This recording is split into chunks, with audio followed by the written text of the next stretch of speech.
आदरणीय धर्म प्रेमी सज्जनों, सादर नमस्ते। मैं जेठालाल विश्वकर्मा आप सभी का हार्दिक स्वागत करता हूँ। रामायण अयोध्याकांड सर्ग 57।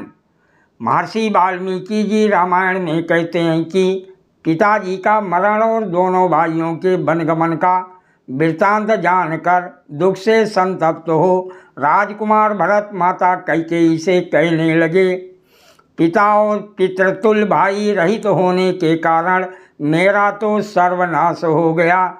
ऐसी सोच दशा में मुझे राज्य से क्या प्रयोजन।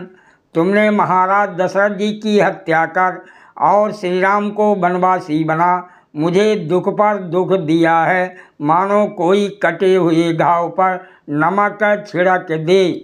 अरे हे पापिष्टे, तुमने महाराज को मार डाला। अरे हे कुलनाशिनी, तुमने मोहबश इस कुल का संपूर्ण सुख एवं वैभव नष्ट कर डाला। मेरे ज्येष्ठ और धर्मात्मा भाई श्री राम तुम्हारे साथ सदा उत्तम व्यवहार ही करते रहे। बड़ों के पद चिन्हों पर चलने वाले वह तुम्हारी भी ऐसी ही सेवा करते थे जैसी अपनी जननी कौशल्या की। मेरी ज्येष्ठा माता कौशल्या भावी विपत्ति को जानने पर भी धर्मानुकूल तेरे साथ सगी बहन का सा व्यवहार करती थी। उसी सरल हृदया कौशल्या के धर्मात्मा पुत्र को चीर और बदकल पहनाकर तुमने वन में भिजवा दिया। हे पापनी, फिर भी तुझे दुख क्यों नहीं होता।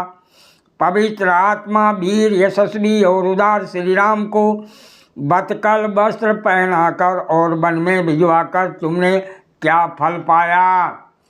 मैं उन पुरुष सिंह राम और लक्ष्मण के देखे बिना किस शक्ति के बल पर इस राज्य की रक्षा कर सकता हूँ, अथवा यदि मैं साम दान आदि उपायों से और बुद्धि बल से इस राज्यभार को उठा भी लूँ तो भी अपने ही पुत्र के प्रति स्नेह करने वाली तेरे इस मनोरथ को मैं पूरा ना होने दूंगा।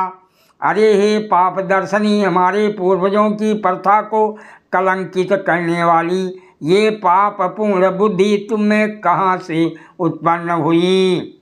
रघुवंश की ये परंपरा है कि बड़ा भाई ही राज्य का अधिकारी होता है और छोटे भाई उसके अधीन सब कार्य करते हैं। हे पाप निश्चय, मैं तुम्हारे इस मनोरथ को कभी पूरा नहीं होने दूंगा। मैं स्वजन प्रिय अपने भाई राम को वन से लौटा कर लाऊंगा। भला बताओ तो महाराज दशरथ जी ने और परम धार्मिक श्री राम ने तुम्हारा क्या बिगाड़ा था जो तुमने महाराज जी को मार दिया और श्री राम को वन में निकाल दिया। तेरे ही कारण मेरे पिताजी मृत्यु का ग्रास हुए और मेरे भाई राम वनवासी हुए। संसार में मेरे लिए तुमने अपयश का बीज बोया है। तुम बुद्धिमान एवं धर्मात्मा अश्वपति की कन्या कहलाने योग्य नहीं हो। मेरे पिता के कुल को नष्ट करने के लिए तुम तो उस घर में राक्षसी पैदा हुई हो। पुत्र माता के अंग प्रत्यंग और हृदय कमल से उत्पन्न होता है, अतः वो माता का अत्यधिक प्रिय होता है।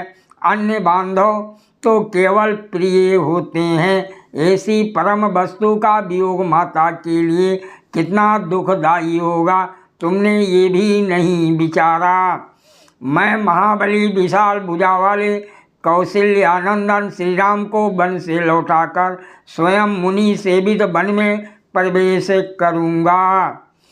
सत्य पराक्रमी भ्राता श्री राम के अयोध्या में लौटकर राज प्राप्त कर लेने पर मैं सफल मनोरथ हो जाऊँगा तथा श्री राम के निर्वासन के पाप का मार्जन कर सकूँगा। भरत जी इस प्रकार विलाप करते करते तोमर और अंकुश के प्रहार से उत्पीड़ित हाथी के समान क्रोध में भरकर पृथ्वी पर गिर पड़े और सर्प की भांति फुंकारे मारने लगे। सादर प्रणाम। जय सिया राम जी की।